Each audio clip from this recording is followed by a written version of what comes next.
Havaalanında bir tanıdığımızdan dolayı VIP'den geçtik ve sularımızı ve liküitlerimizi atmamız gerekmiyormuş ama biz çoğunu attık. Hatta bir tanesi yengemin kafasında patladı ama her şey kontrol altında. Merhaba arkadaşlar, Dimercans kanalına hoş geldiniz. Dünyanın en romantik şehri, aşıklar şehri Paris'e gidiyoruz. Evet, uçağa doğru ilerliyoruz. Check-in işlemlerimiz, giriş işlemlerimiz bitti. Bakmayın, utanıyorum.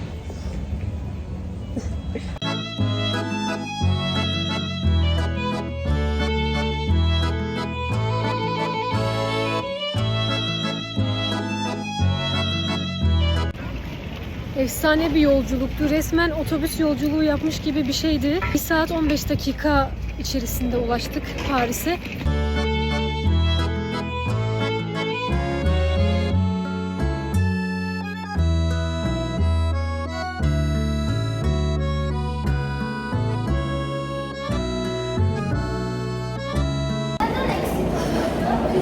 Bir türlü çıkışı bulamadık. Sorti bulamadık. Neresi? Sağ mı sol mu?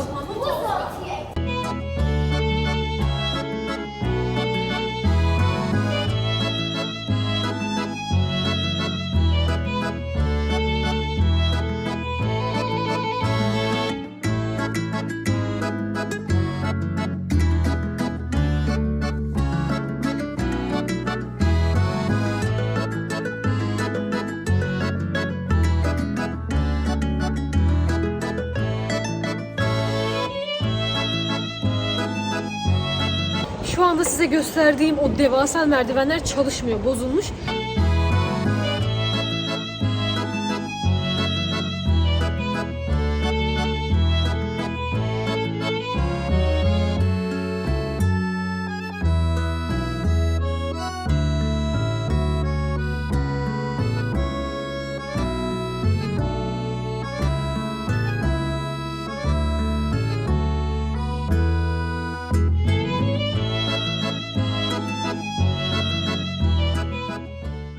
Saat 12.30'daki Louvre Müzesi girişimize kadar vakit vardı. Bu yüzden hemen önünde bulunan Palais Royal'e doğru yürümeye karar verdik. Palais Royal, 1633 yılında Kardinal Richelieu tarafından inşa edilmiş ve zamanla Fransız krallarının evi haline gelmiş. Bu tarihi kompleks, modern sanat eserleriyle süslenmiş avlusu ve çevresindeki şık butiklerle hem tarihi hem de kültürel bir cazibe merkezidir. Burada vakit geçirirken Paris'in aristokratik geçmişini ve canlı kültürel yaşamını bir arada deneyimleyebilirsiniz. Sonrasında sarayın hemen yanı başındaki Tuileries bahçesine geçtik. Bu bahçe Fransız bahçe sanatının en güzel örneklerinden biri.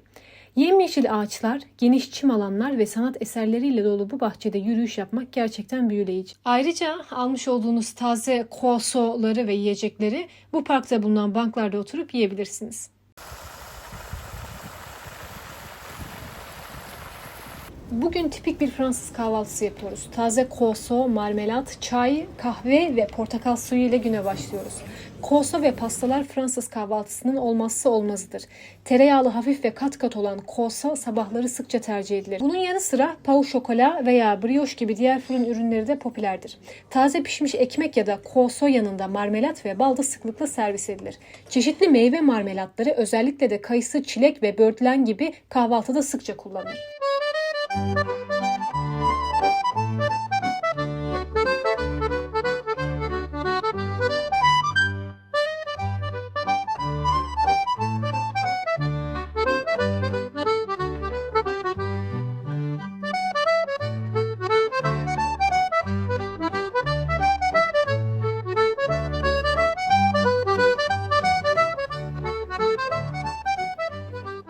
İlk olarak 12. yüzyılda Philip Auguste tarafından bir kale olarak inşa edilmiş bu yapı Paris'in batı sınırını savunmak amacıyla kullanılmıştır. 16. yüzyılda François döneminde kale yıkılarak yerine modern bir kraliyet sarayı inşa edilmeye başlandı.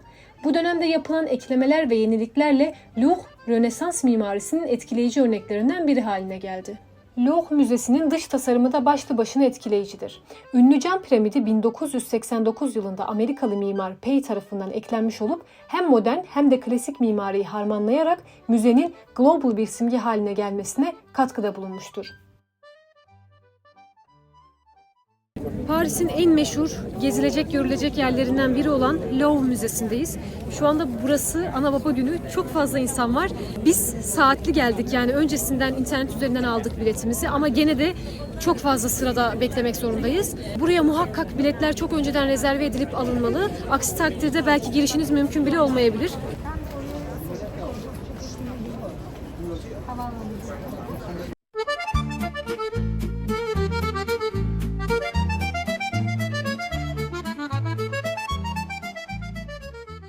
Fransız devrimi sırasında saray, kraliyet ailesinin tahttan indirilmesiyle kamu malı ilan edildi ve müzeye dönüştürüldü. 1793 yılında Musée Central des Arts, yani Merkez Sanat Müzesi adı altında halka açılan Louvre, Napolyon Bonaparte döneminde Musée Napolyon, yani Napolyon Müzesi olarak bilindi ve birçok eser bu dönemde müzeye eklendi.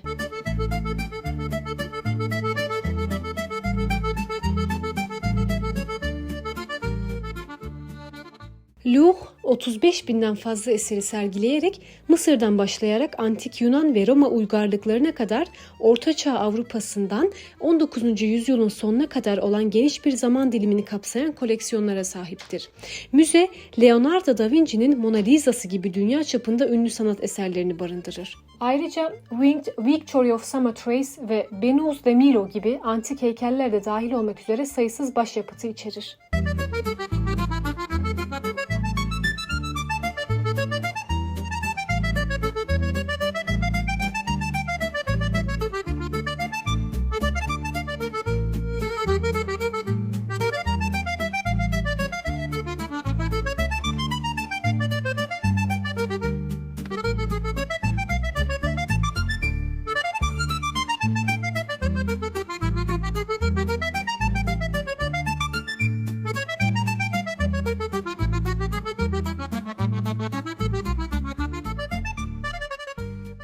Evet, sonunda dünyaca ünlü Da Vinci'nin Mona Lisa tablosunu görmeye geldik. Ve tablo o kadar küçük ki yani ve dehşet önünde kuyruk var. Size yansıtabildiğim kadarıyla yansıtmaya çalışacağım. Ama birazcık insanların içine girmem lazım.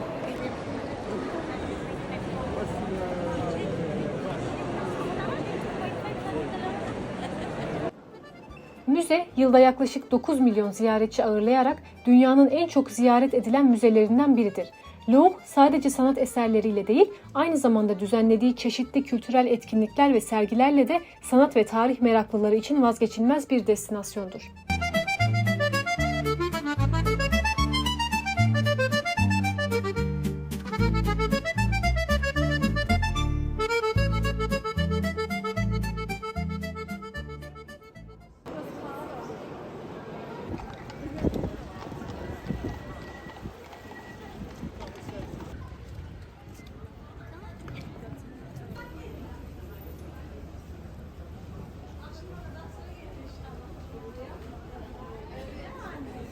Şu anda Paris'in en ünlü, en tarihi, en nostaljik kafelerinden biri olan Angelina'nın önünde sıra bekliyoruz.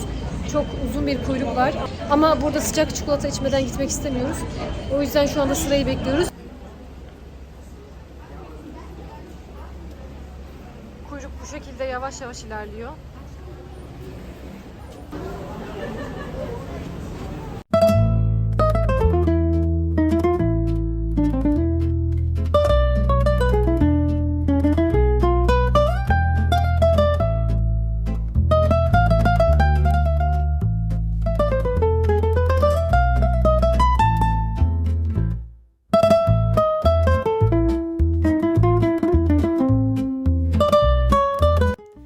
Yolunuz Paris'e düşerse muhakkak bu meşhur kafede sıcak çikolata içmenizi ve ekler yemenizi tavsiye ederim.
Sen Nehri turları için biletler çeşitli fiyat aralıklarında sunulur. Standart turlar yetişkinler için yaklaşık 15-20 euro civarındaydı. Bizim aldığımız biletler kişi başı yetişkin 15 euroydu.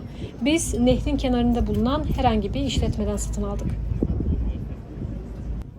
Standart nehir turunun süresi genellikle 1 ile 1,5 saat arasında değişir. Bazı uzun turlar daha geniş bir alanı kapsayabilir ve 2-3 saat sürebilir.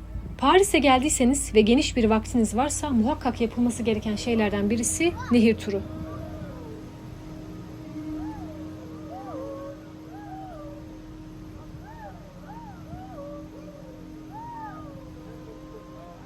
Gemi turu sırasında Paris'in en ünlü simgelerinden bazılarına suyun üzerinden tanık olabilirsiniz. Eyfel Kulesi, Notre Dame Katedrali, Louvre Müzesi ve Orsay gibi ikonik yapılar bu turun güzergahı üzerindedir. Ayrıca birçok zarif köprüye ve Sen kıyısındaki tarihi binaları da görebilirsiniz. Standart nehir turunun süresi genellikle 1 ile 1,5 saat arasında değişir.